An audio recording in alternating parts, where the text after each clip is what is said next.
नमस्कार, मैं हूं आपके साथ अभिषेक और आप देख रहे हैं ग्लोबल इंडिया टीवी। आइए आपको ले चलते हैं आज की बड़ी खबरों की ओर। बड़वानी जिले के ठीकरी नगर में नगर परिषद पर नाले की शासकीय जमीन पर 18 दुकानों के निर्माण का आरोप लगा। शिकायतकर्ता का कहना है वर्ष 2024 में इसकी शिकायत तहसील कार्यालय में की गई, लेकिन अब तक कोई ठोस कार्रवाई नहीं हुई। प्रशासन ने मामले की जांच कर उचित कार्रवाई का भरोसा दिया। मामला बड़वानी जिले के ठीकरी का है, जहां मुख्य मार्ग से लगे सर्वे क्रमांक 72 की नाला मध्य भूमि पर नगर परिषद द्वारा 18 दुकानों का निर्माण किए जाने का आरोप लगा। शिकायतकर्ता शैलेश चौबे का कहना है वर्ष 2024 में उन्होंने तहसील कार्यालय में इसकी शिकायत की। आरोप है जांच के नाम पर केवल पंचनामा बना, लेकिन निर्माण कार्य पर कोई प्रभावी कार्रवाई नहीं हुई। शिकायतकर्ता का दावा है नगर परिषद ने नाले की भूमि पर निर्माण कर दुकानों का आवंटन भी कर दिया। स्थानीय लोगों का कहना है वर्षों से यहां प्राकृतिक नाला बहता था, लेकिन उसे मुरम डालकर बंद किया। उनको आशंका है कि बारिश के दौरान पानी की निकासी बाधित होने से सड़क आसपास के घरों में जल भराव की स्थिति बन सकती है।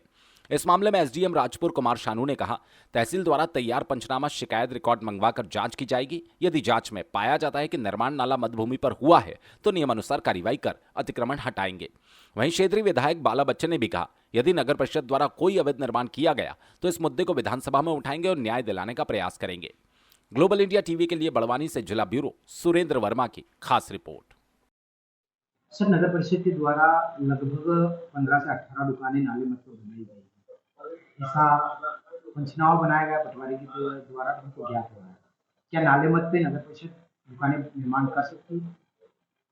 देखिए, ये जो भी आपके माध्यम से एक मामला संज्ञान में आया है, जिसमें वर्ष 2024 में ऐसा पता चला है कि इस प्रकार का निर्माण किया गया है, तो वो हम संबंधित नगरपालिका अधिकारी से इसकी जानकारी लेंगे कि किन नियमों के तहत ये किया गया है और क्या क्या इसमें आवश्यकताएं थी। नगर परिषद के द्वारा दुकानें भी दी गई है, ऐसा हम लोगों को ऑफ कैमरा पता है। दुकानें खुल चुकी है, लेकिन किनको दुकान दी है, किसको दी है और किस नियम के तहत दी गई है? इसमें देखिए, जो इनकी प्रक्रिया होती है खुली नीलामी के माध्यम से, ऑनलाइन टेंडर के माध्यम से इन दुकानों का आवंटन इनके द्वारा किया गया होगा। ये हम इस जो भी आप दुकान बता रहे हैं उनका फाइल बुलवा के देखेंगे, और अगर ऐसा नहीं हुआ है तो फिर आगे की कार्रवाई नियम अनुसार करेंगे।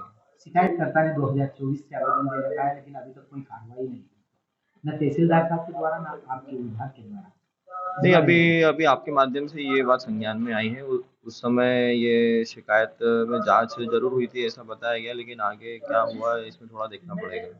सर, नगर परिषद ने कहा है कि हम 1000 रुपये महीना दुकान वालों से लेंगे, लेकिन जब मौके पे जा रहे हैं तो ऑफ कैमरा जो दुकान संचालन कर रहा है वो व्यक्ति 8000 रुपये 7000 रुपये महीना किराया बता रहा है।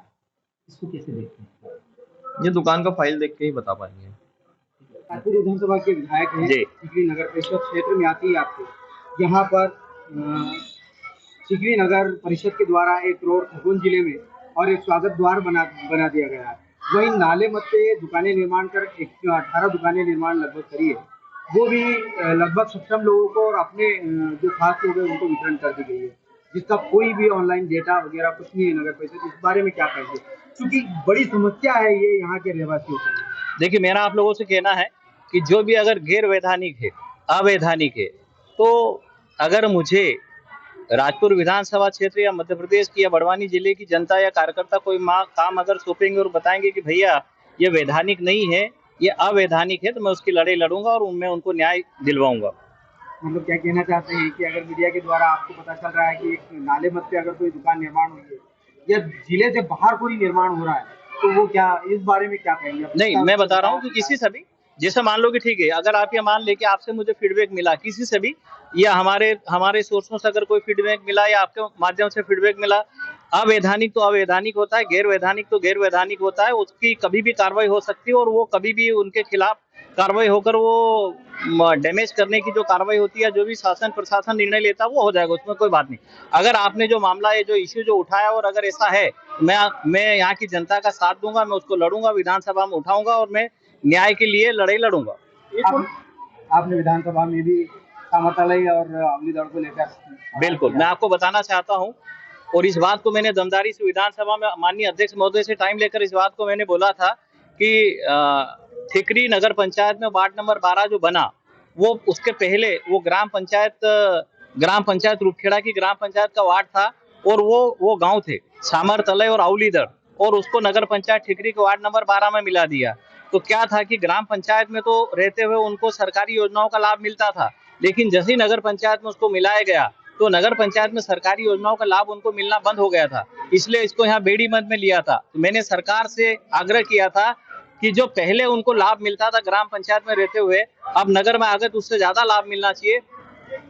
इसलिए सामर तलय और औलीदड़ के को जो वार्ड नंबर 12 के रूप में ठिकरी में जो मिला है, जिसमें शिवराम डावर जी उस वार्ड के पार्षद है, तो इस मुद्दे को मैंने उठाया है जिससे कि बेड़ी मद से उसको आबादी मद में किया जाए और दोनों सरकारों का उनको लाभ मिल सके, इसलिए मैंने इस मुद्दे को उठाया था। एक और दूसरी जानकारी अभी जो मैं आपको बता रहा हूँ कि प्रथम अनुपूरक अनुमान बजट जो था वर्ष 2026-27 का, मैंने एक बड़ा और मुद्दा यहाँ जो आदिवासियों की जमीनों को, जो रूपखेड़ा मदरानिया और उसके बाद खुरमपुरा और अन्य जो ग्राम पंचायतों की जमीनों को वो सोलर पार्क के नाम से किसी और को देना चाह रही थी सरकार, लेकिन मैंने उस बात को भी वहां उठाया है।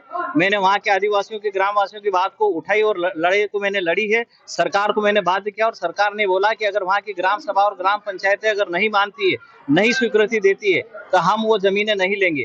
क्योंकि ये जो ग्राम पंचायतें जिनका मैंने जो उल्लेख किया है, जहाँ पर जो सोलर पार्क लगना है, वो 5वीं अनुसूची के अंतर्गत आती है, पैसा एक्ट के अंतर्गत आती है। इसलिए सरकार इसे बिना वहां के लोगों की, बिना ग्राम सभा और बिना ग्राम पंचायत की अनुमति के ले नहीं सकते हैं। इसका भी मैंने ध्यान आकर्षण मध्य प्रदेश की विधानसभा में मैंने उठाया था और वो लगाया था और हमारी उस बात को मान्य किया गया है और वो ग्रामवासियों की भी जीत हुई। उसके मैं ग्रामवासियों को मैं धन्यवाद बधाई देता हूँ।